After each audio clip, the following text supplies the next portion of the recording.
Okay, doke. So we will go ahead and get started. This afternoon, we are talking about Standard 9 for the Iowa Family Support Standards. And that is the standards that are based on supportive services.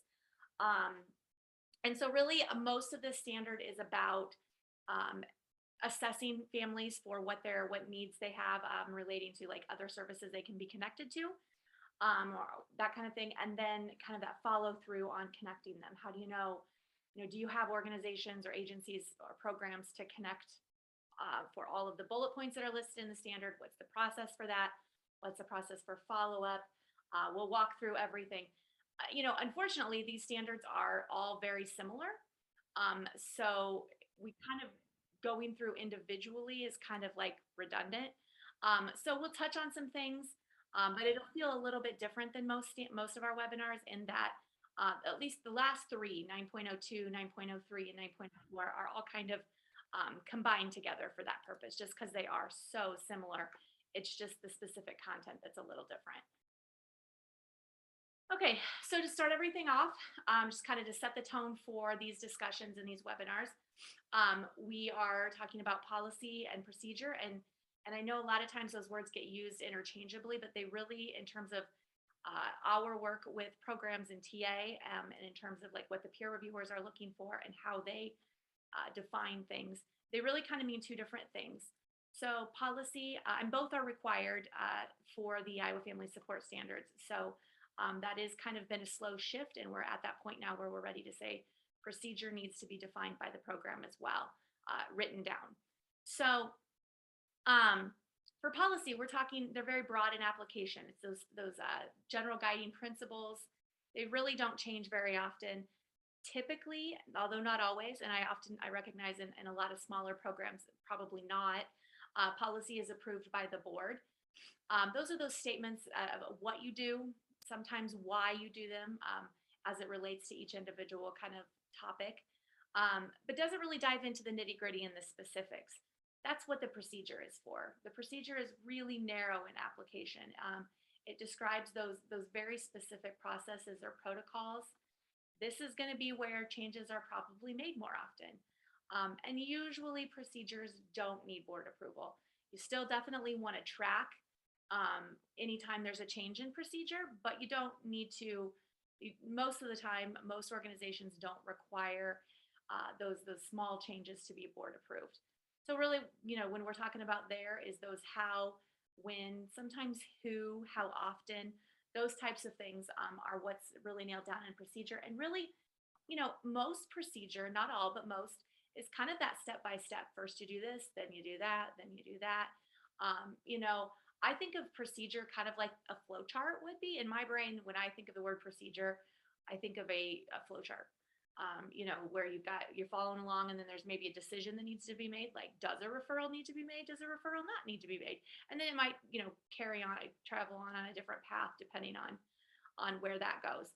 As we're going through these webinars, those procedures are really the pieces that a lot of programs are starting to get added and written down. And so on the slides that are related to procedure, we have this little logo that we include there just as kind of a reminder that this is kind of those enhanced pieces. And then, this also tells the peer reviewers what exactly to look for. It's a lot easier for them to read it, on a piece of paper or on a screen than it is to have to ask all of the follow-up questions. And yes, they'll still probably ask follow-up questions, but if they can get a good understanding for what the process looks like on paper, and then they can ask some clarifying questions, that really does make the peer review go much smoother. It makes file reviews go a lot smoother. They already know what to expect and kind of what the process is and how it rolls, without needing to, dig into that in interviews first. So it makes the peer review just a lot smoother as well. The other thing I want to remind everyone on, because we are, making changes, and really the Iowa Family Support Standards should kind of be this thing that is you're always thinking about. And I know this group is always thinking about it, because you guys are the same people that are on every monthly call, and I really appreciate that. So I think that that's something that you guys probably have down, but the piece that I want to remind everyone on here is those revision dates. So as you tweak a policy and procedure, you maybe decide something's not working, we're going to change something. Maybe funders require something a little different. Maybe you hear something in one of these webinars that you're like, oh yeah, we really don't have that addressed. We need to make sure we do that. When you make those changes, make sure you're documenting the dates of those changes. And you could do it one of two ways. You can kind of have this header up here at the top of every policy or procedure that kind of talks about the name, what it's applicable to, but the pieces we're really looking for here is that the dates of revision. We want to really make sure you're tracking that, and that's important for a lot of reasons. But for our purposes, that has to be tracked by the program in order to be eligible for an expedited review. So say you have a full peer review, all the standards are reviewed, and you are in adherence with 90% or greater of the standards. The next time through, you're eligible for an expedited, but one of the components to maintain your eligibility or to be eligible is you have to have a mechanism by which you track these dates of revision. And the reason is that any standards that are revised between the two, your last peer review and the new one, those automatically get included, which, to be honest, we have those the required standards that are automatically kind of those foundational standards. Most revisions are on those standards. Sometimes there'll be one here or there, maybe a board of directors policy changes or something else, but those are automatically included just because we want to make sure in the peer review we get a set of eyes on that and that it's not 8 years before that particular standard or policy gets looked at again. Another way to do it is down here is you don't keep track of it at all on the policy itself, but you have a spreadsheet that kind of keeps track of it. I've seen programs do it both ways. I've seen programs be very successful at doing it both ways. And I think whatever way works best for you, whichever way your brain operates, and whichever way, honestly, you're going to remember to do it. So that's my spiel on that. So as we dive into these standards, standard 9, as we said, is supportive services. So the first order part of that standard is it's this top part right up here. Families are linked to formal services and supports and identify and use an informal support network.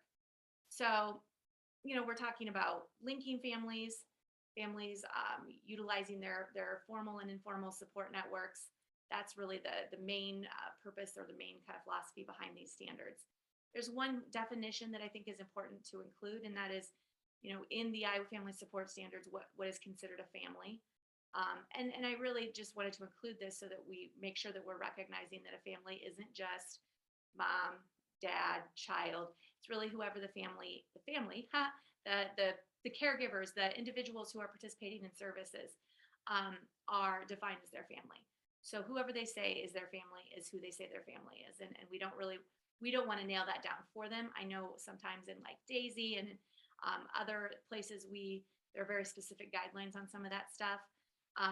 But for the purposes of Iowa Family Support Standards and purposes of policy and things like that, we really want to make sure that it is being defined by the individuals participating in services and not by the individual providing services. The other kind of note to think about as we talk through Standard 9, every single one of these second order standards include the word helped in it. And I just want to kind of call attention to the fact that helped is going to look different for every family. If your policy or procedure approaches that word helped by this is what it is, it's a prescribed thing, we do the same thing for every family, that's not really what we're looking for. So we are looking for policy and procedure to really be, again, kind of like that flow chart where there's this step and this step, and then maybe there's a decision point and it branches off and it could go a couple of different directions, and depending on that family is how that goes. So it does not mean just telling a family about a service that's out there. So say the family is looking for some information about a counseling service. It doesn't mean here is our provider directory on all of the therapists in our service area. That's not really linking them or helping them with it. It's really kind of that next component, that follow-up, here's some things. Here's the information that you need. How might I help you access this? Is this something you feel comfortable doing on your own? If they do say that they want additional help, that follow through, actually helping them. Do you want to make the call? Do you want me to make the call? Do we need a release of information? And then that last piece is that follow up is, hey, you said you were going to call whomever. Were you able to get a hold of them? What was the outcome? That kind of thing. It's that whole piece all the way through. And then again, that documentation on all of those pieces. So programs should definitely plan to ask families how they can help access and facilitate those relationships and connections. And then making sure that that gets documented. I know that we do a really good job. I see it a lot of times where we've made a referral, but I don't always know what that next step is. Did the family access that referral? Well, first of all, did they accept that referral? Maybe you as the person providing services to that family, like, recognize there's a need for something, but the family's like, nah, I'm good. And they didn't accept that referral. But that would be a place to document, provided information about XYZ. Family stated they didn't want to access, or they weren't ready for it at that time, or whatever it is. But kind of documenting that through the whole process. So standard one. Standard one is the one that's a little different than the rest. Its families are helped to reduce social isolation and develop positive connections with others by, and there's two components here, maintaining and strengthening relationships within the family, including extended family, and then also that developing and expanding their informal networks, including connections with friends, neighbors, and community members. So when I think of the standard, I kind of think of it as that, two pieces really. It's like relationships inside their family and relationships and connections outside their family, with friends, neighbors, community members, what have you.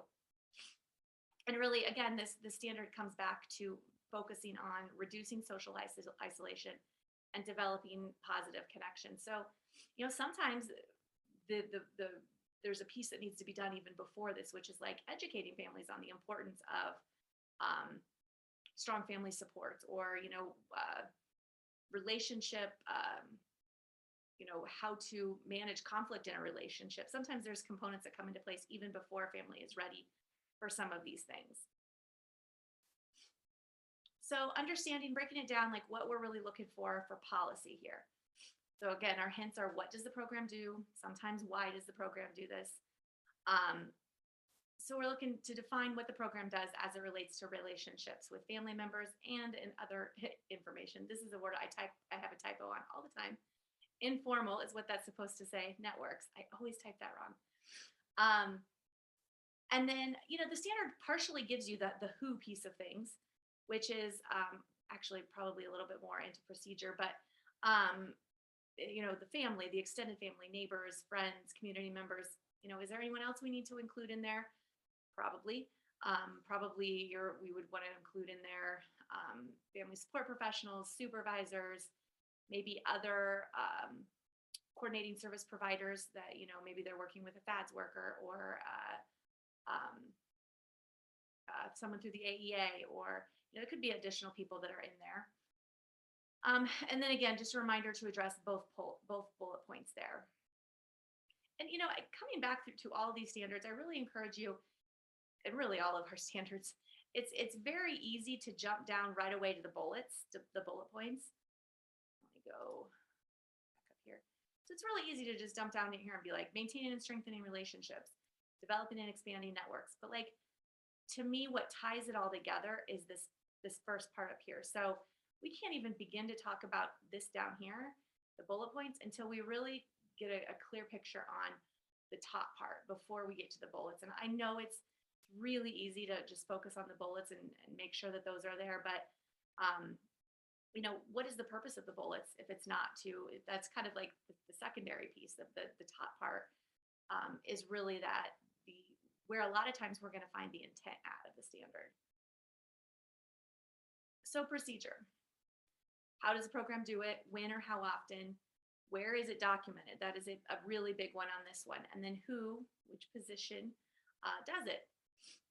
So it's describing the process of evaluating a family's needs for supports as they relate to, the reducing the social isolation and developing positive connections.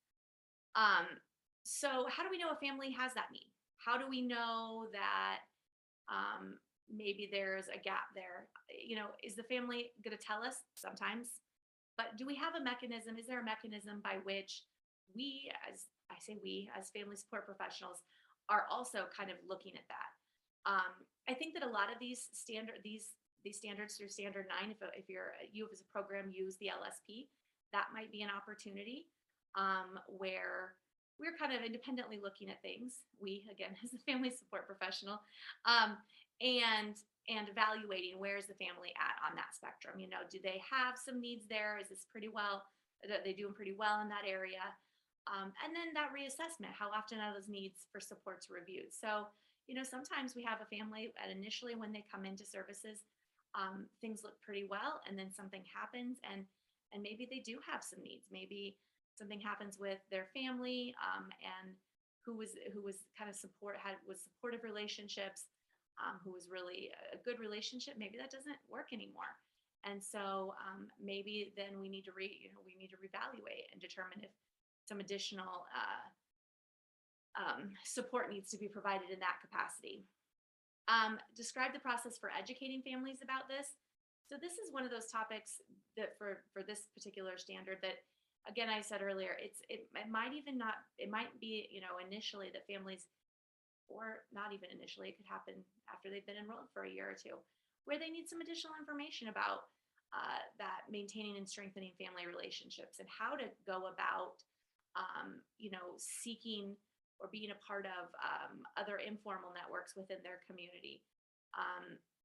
Sometimes that's a challenge for people, especially if they've got other barriers, transportation or mental health, or there could be lots of other things in the way. So sometimes the place where we need to actually start this work is like at the beginning, before we even actually do the work of like connecting them or helping them connect. It's educating them about the importance of it.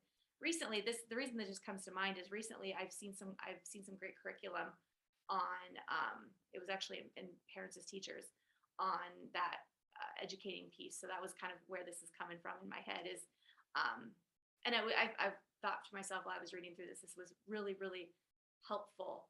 And it was good curriculum. I can think back to many times when I would have wanted to use something like that.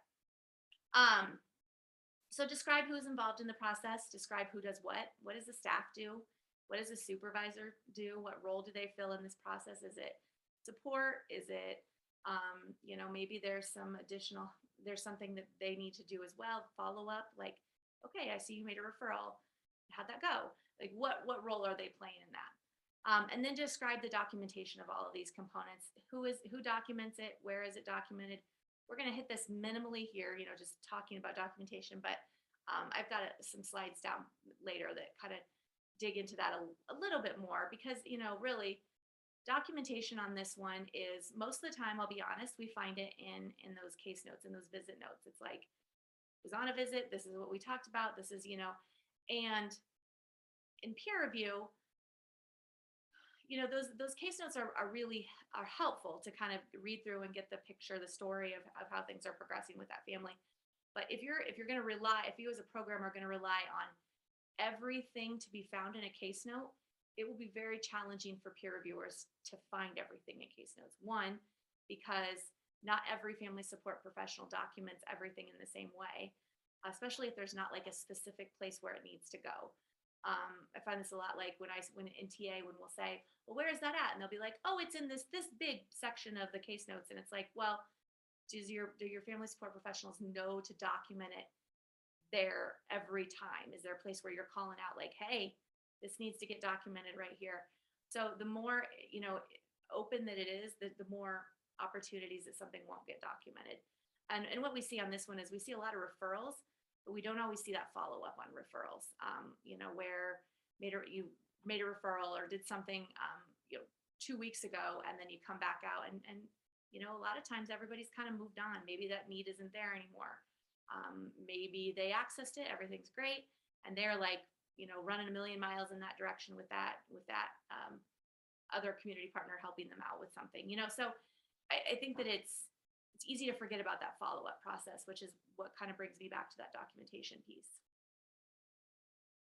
So as I said, standard 9.02, 9.03, and 9.04 are all kind of the same but different. um, and it's this part, families are helped to access community services that, and then it kind of goes on. So the first one is meet basic needs and help them care for their children, including as appropriate. And then we've got all of these bullet points. And again, we come back to basic needs, help them care for their children. Those are the important takeaways there. The bullet points, yeah, every bullet point definitely needs to be addressed in your policy and procedure. But the piece that you really kind of, when we think about like, how do we keep these separate in our heads and make sure we're addressing everything, that basic needs and help them care for their children. Standard 3, families are helped to access community services that promote self-sufficiency and positive life course development, including as appropriate. And then we've got, these bullet points. A lot of times we'll just see like in policy where it'll just have like all these bullet points combined in one thing. And, I'm just not really sure that meets the intent of the standards, because I think the intent of the standard is really up here in the basic needs, the self-sufficiency, positive life the positive life course development. Like, yes, these bullet points are important, very important. But like, what is the purpose of those? It's really up here to get up here in the first part of it. And then standard 9.04, families are helped to access community services that address needs and problems that may impede effective parenting. So again, same kind of thing. All of these bullet points down here, we know is going to impede or potentially impede effective parenting. In fact, there's a research note down here that talks a little bit about that. And we know that as professionals in the field. But really, that's what we're getting back to, is that problems that may impede effective parenting. So as we dig into those three, for policy, what does the program do? Why does the program do it? We want to define all the kinds and types and categories of community services that families are helped to access. I know a lot of times we'll see we want to see in policy everything that is in the bullets. They've got to exist in the policy somewhere.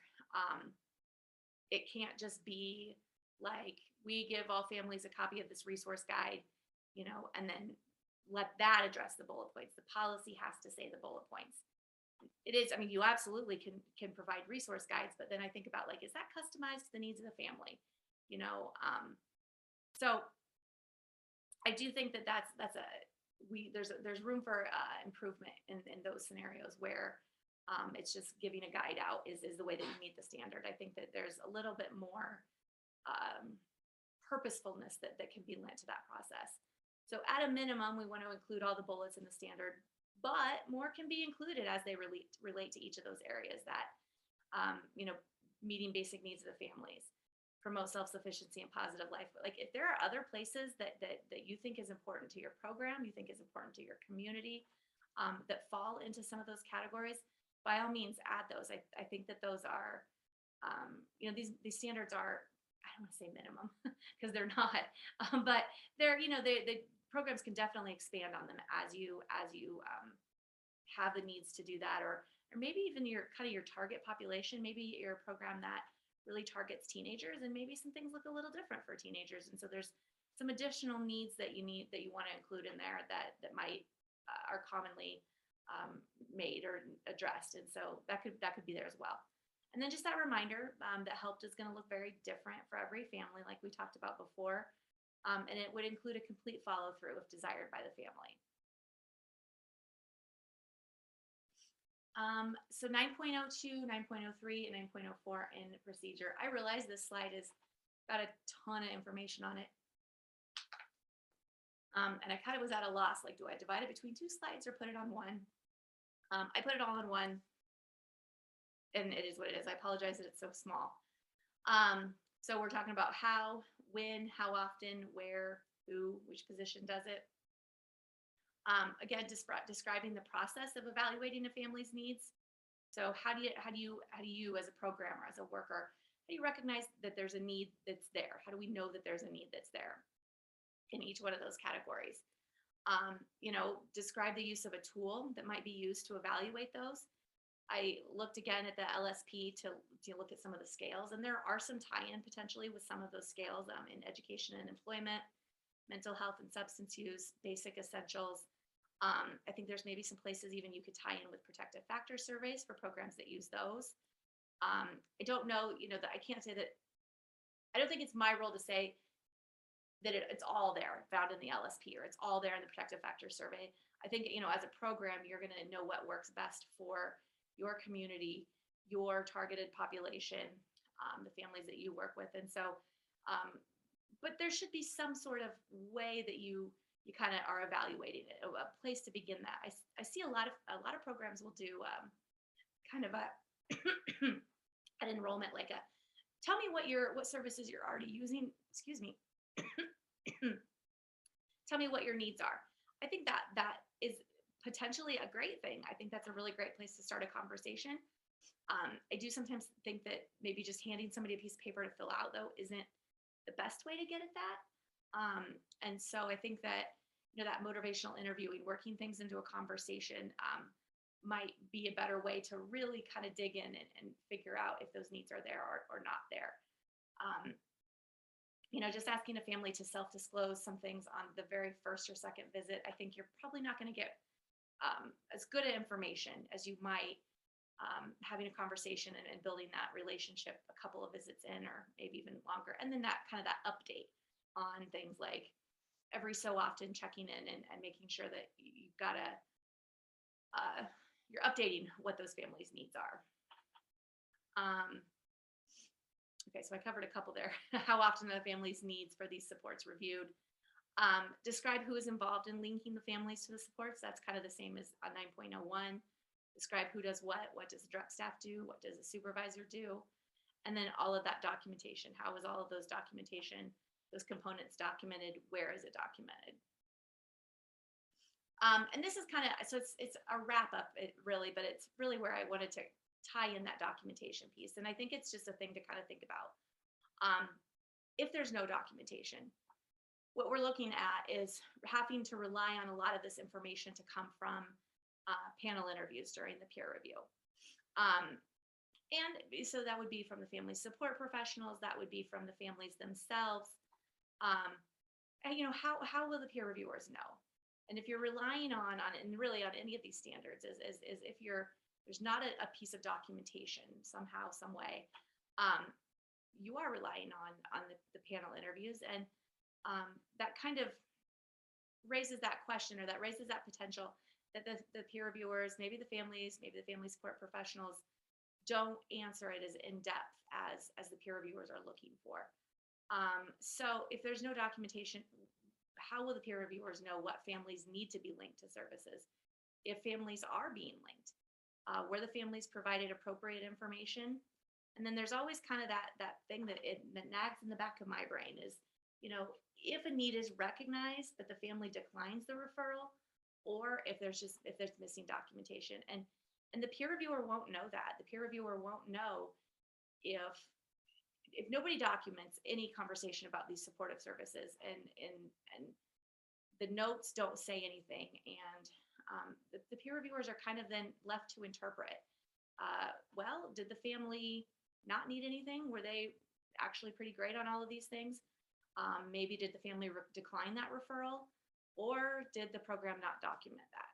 And absent knowing for sure what happened, that leaves an opportunity for a standard to be rated out of adherence.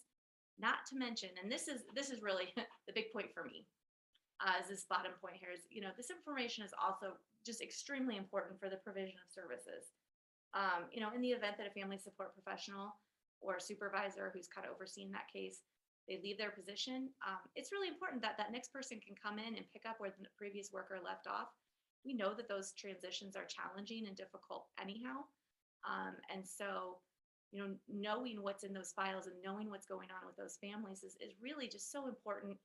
Maybe the family doesn't see those things or know those things necessarily, but like for that worker to be able to come in and know what's going on without having to start from scratch, it's just one thing that's made a little bit easier for that transfer, because those are opportunities when we lose families sometimes. And um, so, documenting these kinds of things, and what's been tried and what's been referred and where families are at in the process is really quite important when it comes down to the provision of services, and just making sure the families are really receiving the support that they need, no matter who their worker is. So that's kind of that is all I have for content related to these standards. I'm going to stop my recording now